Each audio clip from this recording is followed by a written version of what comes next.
Hey, I'm Capabella, and I'm here under the beautiful sunlight to talk about some real deep stuff, for real.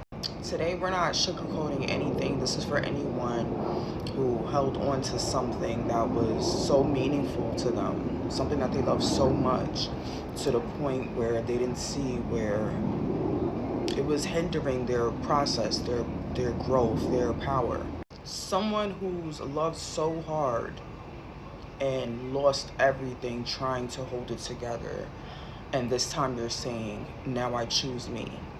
This is about walking away and finding peace and stepping all the way back into your power. Have you ever gotten to the point where you were so tired of explaining yourself to the point that you stopped talking? That's where I was.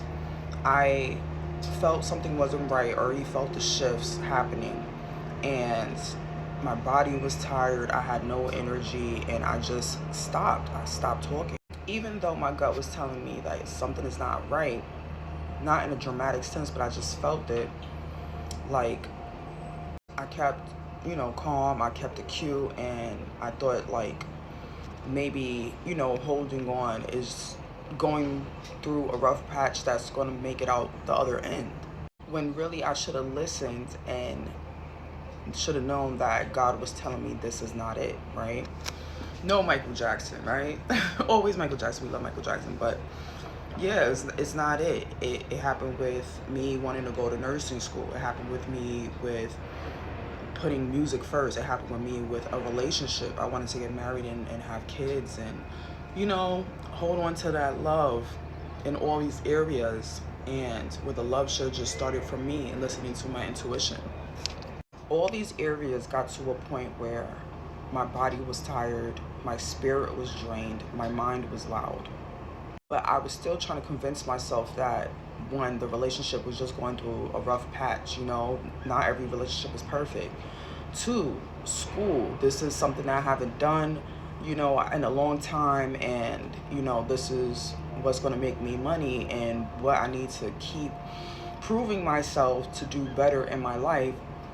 Three, music is my passion, my love, my first love. And it's like, when something is consistently blocking you, you got to go through it. You got to keep just pushing yourself, right?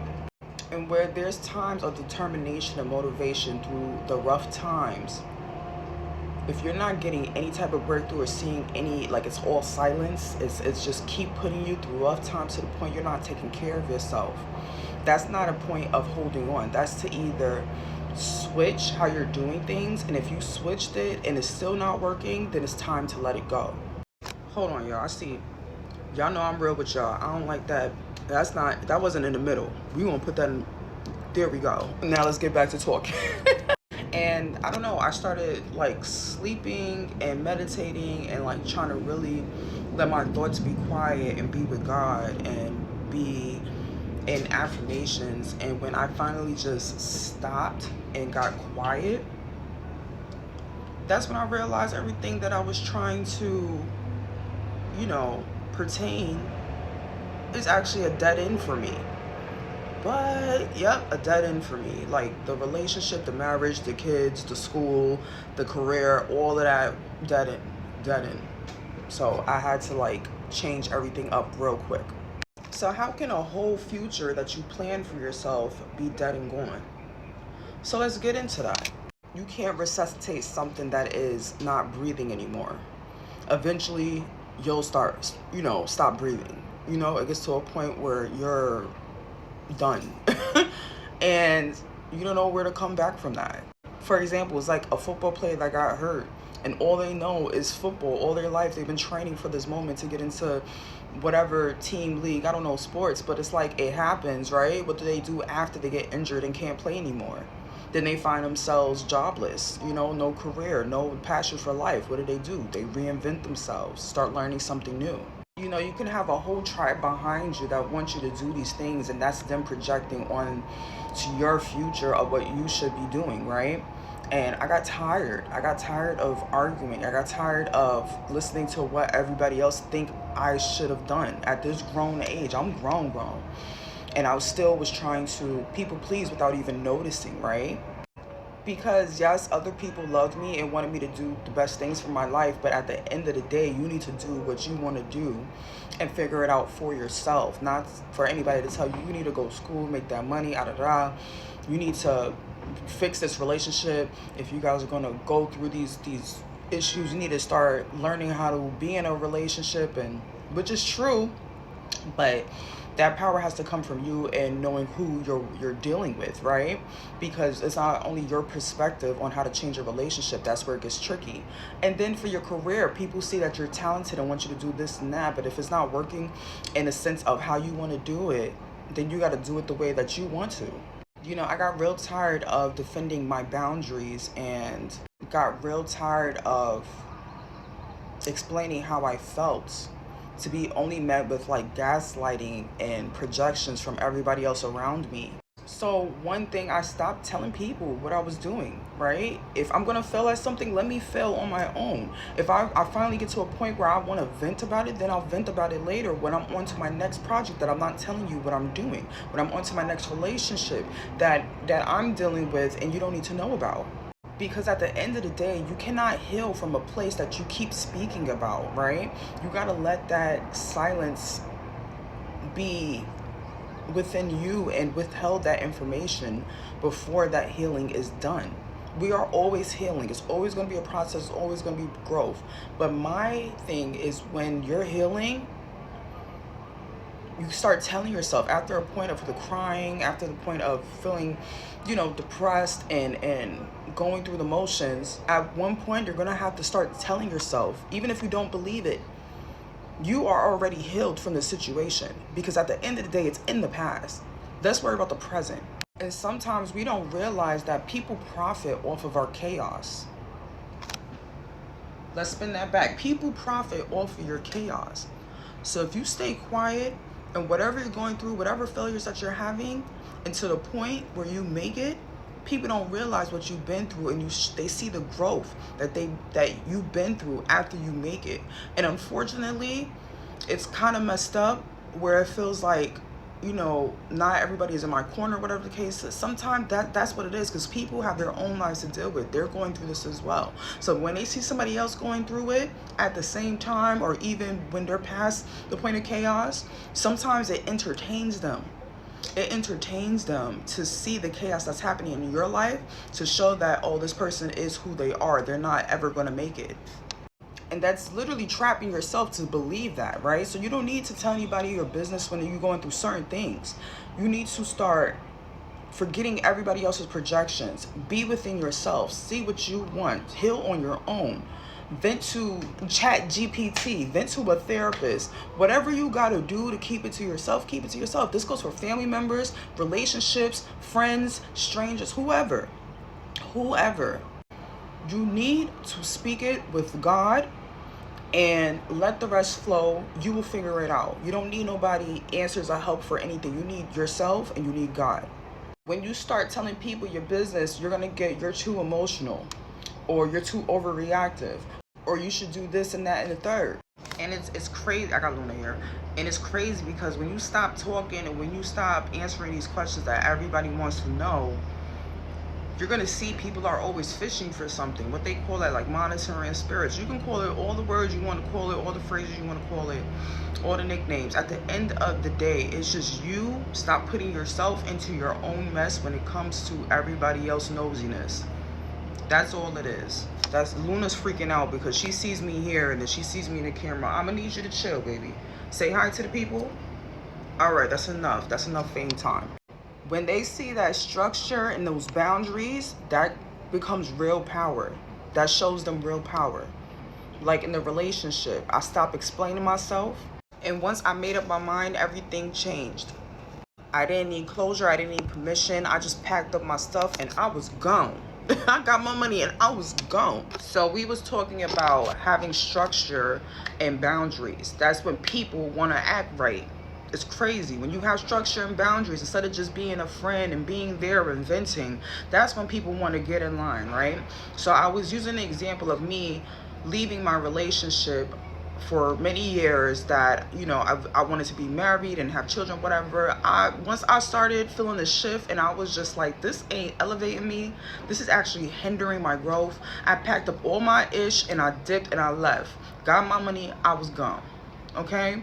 And so people don't start respecting you until you have boundaries and structure. All right. So my boundaries was, you're not going to keep draining me. This relationship is not helping me grow. If I'm the only one doing the work, if I'm the only one that's trying and venting and this and that, and you're not doing anything, it's time for me to go. It's time for me to elevate with or without you. Same thing when you have a career that everybody wants you to have. You know, they only want the best for you, even though it's coming from a good place. At the end of the day, if it's not meant for you, it's not meant for you. If you keep having blocks and things are not, no matter how you switch it up and change it, things are still not pushing forward, that means it's not for you. Really sit down and ask God, is this for me? Please let me know, because if it is, I'll keep pushing. But if it's not, then I gotta let that go too. I gotta find another career, another school, another something, another passion. When somebody stops begging and start doing in the way that they want to do things, that's a dangerous person. That is a powerful person, because you're no longer here to people please others. You don't need permission from anybody. You don't want to portray the future they have for you. You're going to do what you want and what is successful to you. After you have your structure and boundaries, make sure you know it's either equal everything or nothing at all. This version of me only entertains reciprocity. If I'm giving you a certain amount of love, I'm expecting that certain amount of love back. I understand it's different with women and men. You know, men don't love the same way as women do, but I need something back. But what Denzel said, I ain't leaving here with nothing. You gonna give me something back, okay? I'm leaving with something. If I'm putting food on your counter, I expect you to give me something back that's just as equal. And not just like, oh, I let you borrow some money, I'm expecting that back. No, you should never expect it back. But it's to the point where you know your discernment. I can give somebody this. I can give that person this one thing, and I know when I need it, they're going to do something for me. And that's rare if you really think about it. Next time somebody asks you to borrow some money, think about, are they really going to give it to you back? Are they known to have a track record of giving it back? Or are they known to have a track record of, I ain't get paid, so I can't pay you back this week, or I don't got it right now, but when I got it, I got you, and then you never see that I got you? That's not a person you need to give to. I'm sorry. I don't care who it is. I'm actually not sorry. I'm not. If I'm showing up and showing out and trying to help you and this and that, I'm expecting that back in some shape or form that you can provide in your way for me out of the kindness of your heart. And when you really think about it, not that many people think with the kindness of their heart. They think logically, and that's fine. That's fine. But just know you need to start thinking logically too, and stop giving to others and stop sharing with others. And it's going to be a harsh truth. You know, you grow up and your parents or whatever, how, you know, you grew up. Some of us, like me, like my parents always told me to give and stuff to, you know, to others out of kindness. But like me, I give to the less fortunate, and that's true. But you can't keep depleting yourself from a place of drain in order to give to others. You have to take care of yourself first. So if there's no return in that point, you gotta let it go. You gotta stop doing the overgiving. And this is one thing that I really have a mistake for. Like I really have a knack for. I don't know where it comes from. Maybe that's some trauma I need to heal. But I grew up with a daddy that had it to overgive, and seeing how he depleted himself for others, I'm doing the same thing, and I don't want to be like that anymore. Okay, I want to receive at this point in my life. So we have to stop overgiving when we come from a place of kindness, but we're also depleting it, because people are not going to overgive to you. They didn't grow up the same way that you did, and we have to understand that. We have to stop proving ourselves to people who don't value us. How you gonna prove something to somebody who don't even know what a value is? You get what I'm saying? They never had that before. They don't know how to treat it. They don't know how to nurture it. They don't know how to give the proving back. You get the providing back. So if you're in a space of like you're healing, you're hurting, because you overgive, you people please, no matter if it was, like I said, relationship, career, whatever people wanted you to have, and they didn't have the same vision as you. I just want you to know you're not alone, you're not crazy, and you're still evolving, no matter what age you're at in this life.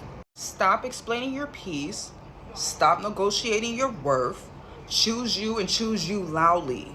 Be glad and proud of who you are and the decisions that you make, regardless of what it is. Because once I did it, my life changed so drastically.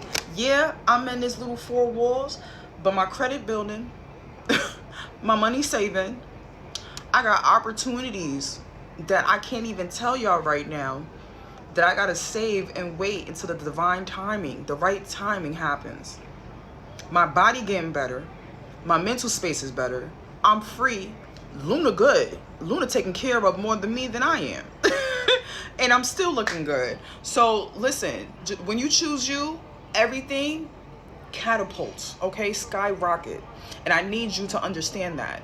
My life is changing to the way I want it to change because I'm doing the work, right? I'm stop people pleasing, projecting, whatever the case is. And once you start doing that too, I promise you, your life is going to change so drastically and so quickly. That's how you know something is working, when it happens with ease. Not when you keep struggling and keep trying to push through. No, when it happens with ease, that's when it's meant for you. So if this message here, hits home, let me know in the comments.